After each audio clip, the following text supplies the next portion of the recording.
Everyone, Rutledge from TechRaptor. We're here at GenCon 2015 at the BattleKasters booth. I'm here with Brent Friedman, the designer of the game.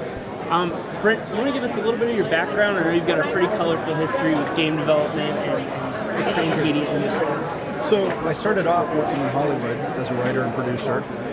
Worked on a lot of shows from Twilight Zone to Star Trek Enterprise as a writer and a producer. I've worked on features from Mortal Kombat to doing a draft of the first Tomb Raider movie to some H.P. Lovecraft movies in my early career. And I got really tired of Hollywood, and I decided I wanted to get into games. And I ventured out into the world of writing for games, which is not nearly as glamorous as it is writing in Hollywood. But I ended up working on Command & Conquer 3 for EA. I've done a lot of work in social games. I worked on Halo 4. I did all the narrative design for Spartan Ops. I'm working for Telltale now. I just finished working on Tales from the Borderlands. Now I'm working on the new Walking Dead with Michonne as the lead player. So I'm very well versed in games, and along the way though I got very interested in transmedia and this idea that with the internet you have a digital platform that you can tell stories not just online but push to your mobile device, and that got me really excited about how to tell stories where it's not just repurposed on each screen but there's a different experience on each screen. And so I started a company back in 2006 called Electric Farm Entertainment, and we did some big original transmedia properties, Afterworld, Gemini Division with Rosario Dawson, Veilmont for MTV, and that got me really interested in how powerful mobile was as a storytelling tool. And one of the things that happened was when we met Elaine, she was looking for a way to market her book series, Legends of Oathmy, in an innovative way on a mobile platform. And it just so happened at that point that I'd also become an entrepreneur and had started a tech company in Seattle called Artifact Technologies. And we had developed a location-based storytelling tool as a mobile platform. And we've been using geofencing and Bluetooth beacons, which we can talk a little bit more later, to kind of go out and create an interactive layer anywhere in the world, indoors or outdoors. And when she heard about that, she said, well, what can we do to promote my book on your platform? And so I took all of my basic experience of storytelling and games and transmedia and kind of created this game called BattleKasters that we're now playing at fan cons across the country. And I was talking with not cool, bro. Not cool. I'm glad I got through that rant. Yeah, it was like perfect timing. Yeah. So I was talking with Elaine about the book, and the real goal here, from what I've had explained to me, is that you guys really want to use the app in BattleKasters to get kids and young adults more interested in reading. So they play the game and they want to read the book. Yes. You want to explain maybe how the book ties in and how you guys are doing that? Yeah, so the goal was from the beginning to drive people to the book, right? And it seems counterintuitive because a lot of what you hear with the literacy advocates is that digital media, interactive media is eroding literacy. It's like people don't read anymore because there's too much to do on their phones and game consoles and whatnot. And we thought, wait a minute, what if we could use that platform of a mobile device, a mobile gaming experience to actually get people to go, wow, well this world is really cool. What's the book that ties it all together?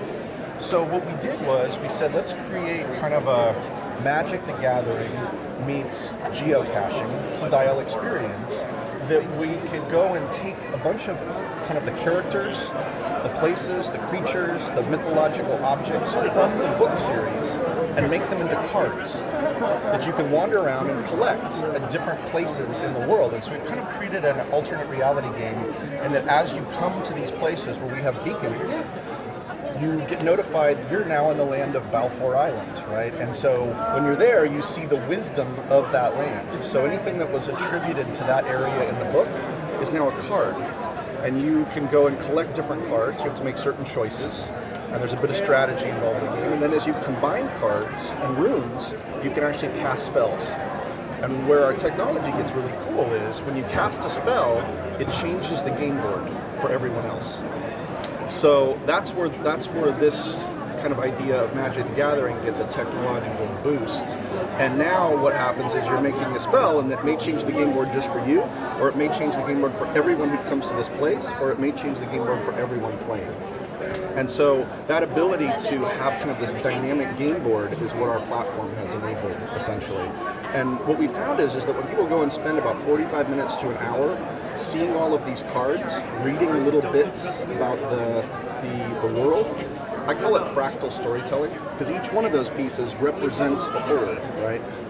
When they get enough of that, they come back here and a lot of them say, wow, this is really a cool world. And there's a light story, right, that's kind of, it's not the same story as the book, but it's similar and it uses certain elements in it, and there's certain characters that talk to you and whatnot. They come back and they go, I want to know more about this world, and they're buying the book. Now, in this case, we can't sell books here at this con, so we're giving them away.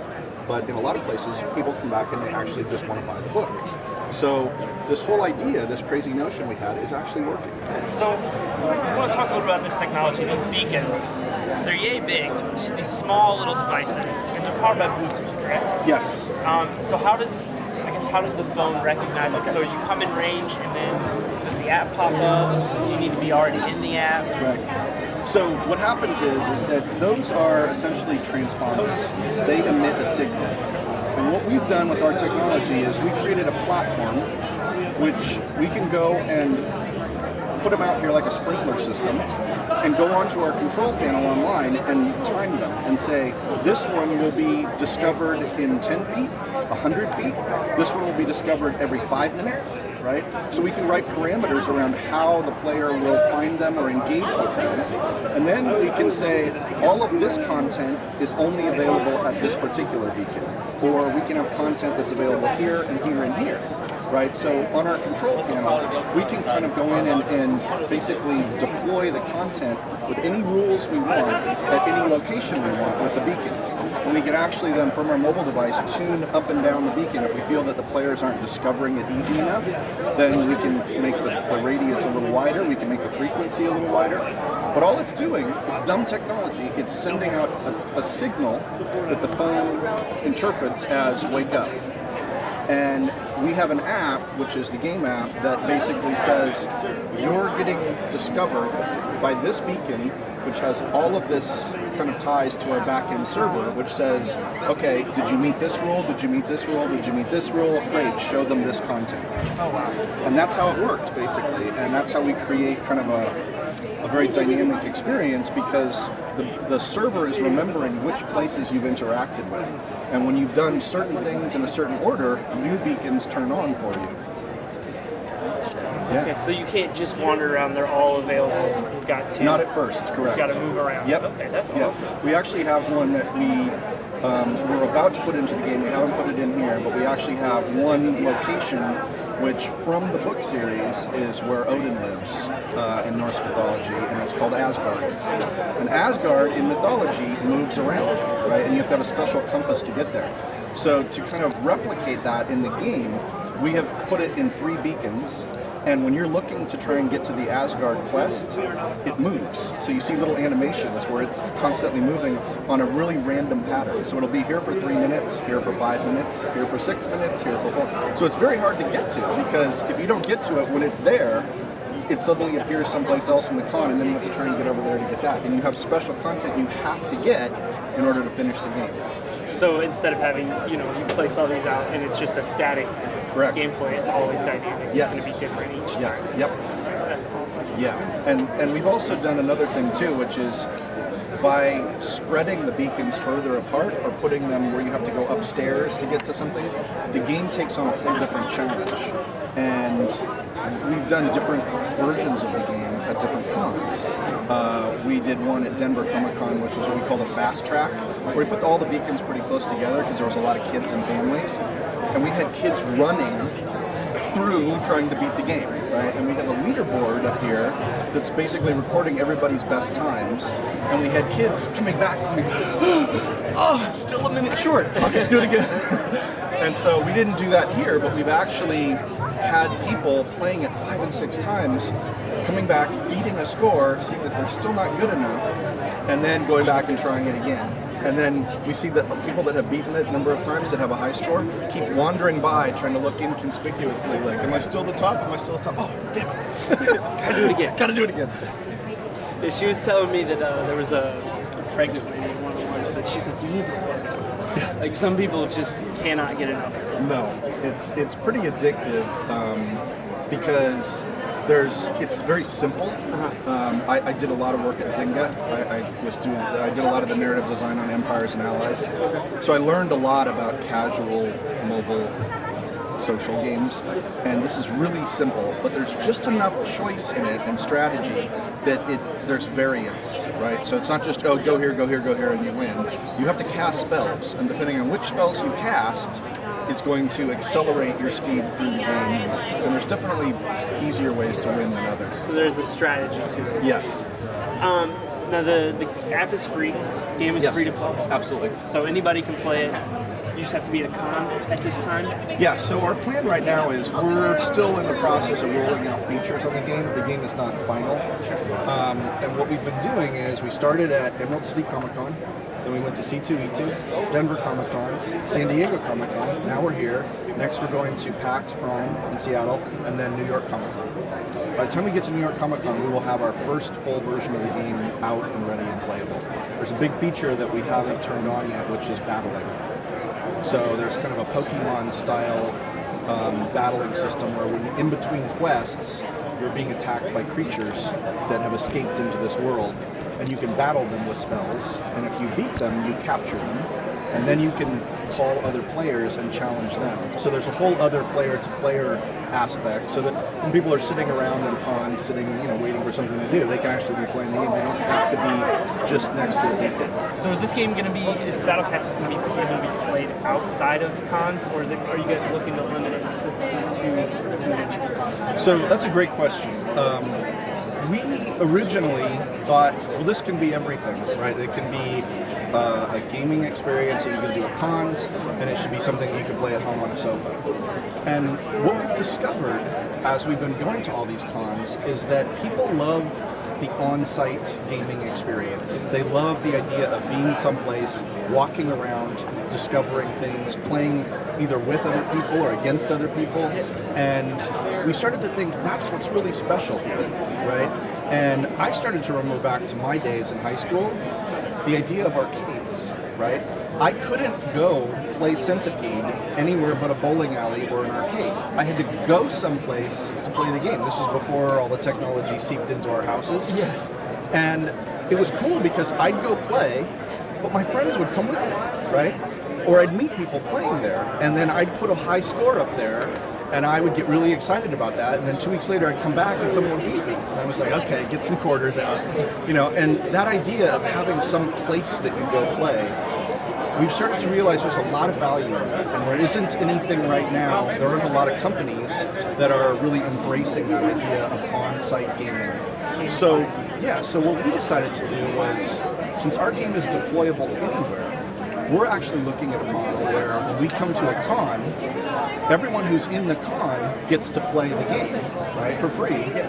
And when we leave, we can actually set up a version of it in the city, and we'll just leave it behind. So everybody that played will actually get to go play it again, right, in a different configuration, and tell their friends that weren't at the con, so then they can play it. And we can always update content remotely, right, because we just put beacons in the city and we hide them. And when we come back the next year, we'll bring a new version of the game, and everyone that comes to the con gets to play the new version, and then we'll leave that behind. Right? And so then we want to take it one step further, which is people that are getting high scores and kind of rise up in the community, we can actually send them a package of beacons and say, great, now you're a game master. Why don't you take this to your little town outside the city and put it in your park or your high school or whatever, and you get access to a control panel, and you can create your own version of the game. Right? That's awesome. And we can start spawning games everywhere, more like the arcade business than let's just do something where everyone can go play it at home on a sofa, and now you're competing with Clash of Clans and Game of War, and, which that's not really what we're delivering. Really just gamifying the con experience and maybe adding a little bit of city exploration. Absolutely, and people love this idea of going to places, right? And you think about certain parks and whatnot, you could actually make getting to some of the quests a little difficult. So we want to explore that. We don't know if that's the way to go, but we want to try it out and see how people respond to that. So where can our readers find the game if they're at a convention? What platforms is it available on? All that good stuff. So I've told you which conventions we're going to be at. We are on Apple and we are on Android. It's a free app, and usually it will be available for download probably 2 or 3 days before the con starts, that new version for that specific con. You can download it ahead of time, but you won't really be able to play much. You'll see some opening cinematics, and you'll get a little bit of a tease, but you can't really play anything until you come on site. You can go to BattleKasters.com for more information about the game. You can follow us at BattleKasters. BattleKasters on Twitter. We have a Facebook page, and then you can check out the Legends of Working book series at legendsofworking.com, and I think we have a Twitter feed, and you'll find it. You can find it. Yeah. BattleKasters, that's with a K. That's with a K, yeah. Awesome. Thanks for talking with us. Absolutely. Thanks so much. Great.